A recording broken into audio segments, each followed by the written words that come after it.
Anyone can drive a Porsche, no matter the budget.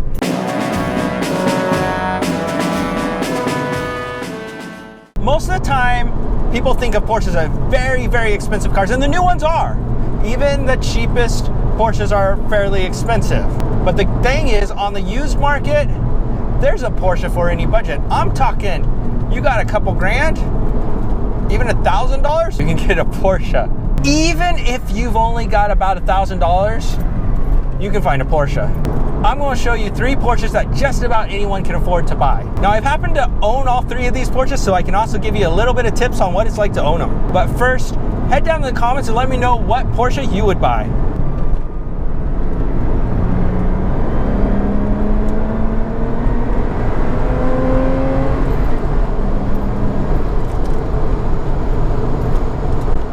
Number 1, the Porsche 924. My first Porsche was a 924, and I risked my life getting this car. Bought it for $200 on eBay, and it was in a very bad part of Oakland. Not that there's very many good parts of Oakland anymore, but it was over by Coliseum Way, for those of you that know Oakland, California. The guy who stole me the car did the entire transaction behind a chain link fence, one with barbed wire on the top. After all the paperwork was done, he told me, get that car out of here before it gets dark, because you don't know what's going to happen after dark. And at the same time, there are 2 cars with people that look like they're probably in gangs yelling threats at each other. So yeah, I thought this is not worth it, you know? So first tip is maybe pay a little more than $200, but I got a $200 Porsche 924 that ran. You know, I had an oil leak, some other issues, but it ran. And I drove it home. Well, almost. Got it all the way from Oakland, driving to the Central Valley where I was living at the time. Made it to Tracy, for those of you who know the area, which is on the way as you go towards the 99. Had to get gasoline, and my light switch broke. It was dark. I ended up having to get the car towed, and the tow cost $250, so the tow was more expensive than the car. The 924 was a joint venture between Volkswagen and Porsche, similar to the 914. The engine was an Audi engine. It was also in a Volkswagen van. So needless to say, it wasn't the fastest Porsche, especially in the American version. So I had that car for a couple years. Like I said, bought it for $200 and was able to work on the leak. Eventually though, decided to move up to another car, which we'll talk about in just a minute. But if you want a Porsche, and this is the cheapest one you can get right now, is a 924. Parts are fairly inexpensive. It's fairly easy to work on. It's just not fast, especially by today's standards. It handles very well though, because it's front engine, rear transaxle design. So the 924 is currently the least expensive Porsche you can buy on the used market. Good running cars, often fairly well maintained, can be had for under $2,000. Yeah, $2,000 for a Porsche. They're the early cars usually.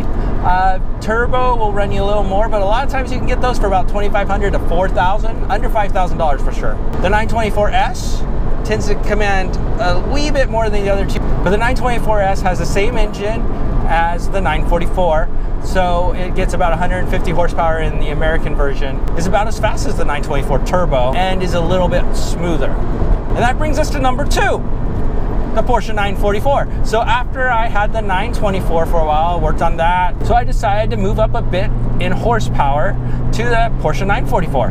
So the 944, I got a very early one in the 1983, which is the first year in the US. The 944 had 150 horsepower, so it wasn't the fastest in a straight line, but just like the 924, it's a dream in the corners. That front engine, rear transaxle design really makes for some very neutral handling, near perfect 50-50 weight distribution, and just a fun car to drive. 0 to 60 is 7.3 seconds. The early cars, which I had, have the same dash and interior basically from the 924.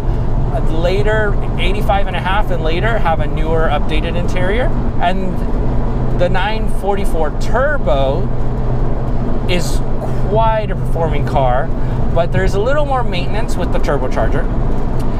The other one to go for is a 944 S2. or an S, but the S2 gives you the best bang for the buck, but these start getting up a little higher, $10,000, $12,000, $15,000 type price range. Now, if you're looking for a cheap 944, you have to go for the early cars, like 1983-ish. You can get a very clean early car for about $5,000. I had mine for 5 years, and in that time, it didn't cost a lot to keep on the road. Overall, it was a very good, very dependable car. The big watch out with the 944 is the timing belt. It is also very good on gas mileage, so great commuter car. And the third car on our list is what I'm in right now. This is the car that I used to replace the 944.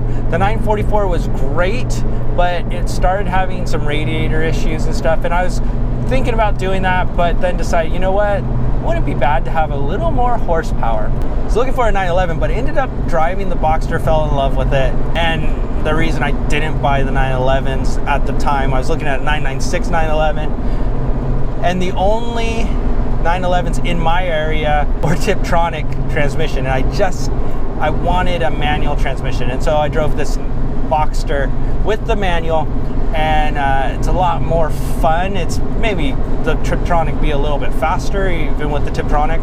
Not a ton faster, because it does slow it down a bit, but a little bit faster in a straight line. But I think that the Boxster in a manual, I just like the experience, the driving experience, and you can't get a better handling car. Styling in the front is exactly the same as the 911. And the interior is not much different either. There's a couple extra leather pieces if you get the 911, but that's about it. It's pretty much the same. So far I've had this one for 5 years. Maintenance has been relatively low. I've got a whole video on how much I've spent on it.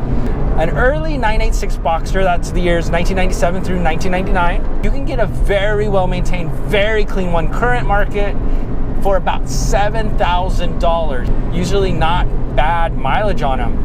One issue that the 986 Boxster has is the IMS bearing, similar to the 996 of the era. But in the earliest Boxsters, there's a dual row bearing, which has a much lower rate of failure. And then there's retrofit kits. There's actually a replacement that can get rid of the bearing altogether and go back to the design that was used in the air-cooled cars that is very, very, very reliable. And then there's just also, you can get stronger bearings. They're less expensive, but you do have to be serviced. Depending on the bearing, it's between 50,000 and 75,000 miles that a bearing is good for. So for $7,000, you can get a really, really good early 986 Boxster. If you want a little more horsepower, the early Boxsters have 201 horsepower. If you go for the Boxster S, which will run you about $10,000 to $12,000, depending on mileage and condition, an early Boxster S has 250 horsepower. So if any maintenance has been deferred, you can use that as a bargaining chip, or you can walk away. There's a lot of these available. They're not super, super rare at this point. I mean, as they become cheaper, more and more people will probably buy them that won't take care of them, and more of them will get junked, and eventually they may not be so common. As with any Porsche purchase, pay the $200 or so to have a mechanic that knows about that model Porsche do a pre-purchase inspection. If the seller won't let you do that, walk away. That's just a deal breaker. That tells you that there's something wrong that he's hiding. So maintenance is the big issue with Porsches, but if they're well maintained, you won't break the bank, and they are usually very dependable when maintained. Parts are a little more expensive. 924 parts are cheaper. 944 parts are a little more expensive, but still cheaper than, say, the Boxster. The Boxster is a little more expensive, but still, they can be a little less expensive than some 911 parts.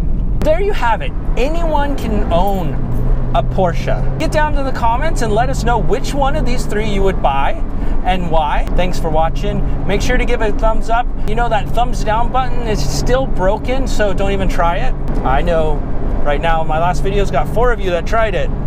I know it. If you haven't already, make sure to subscribe, and we'll look forward to chatting with you on the comments to see, you know, what would you buy? Which Porsche would you have in your garage? And do you have one? Let us know. Thanks for watching, and we'll see you next time.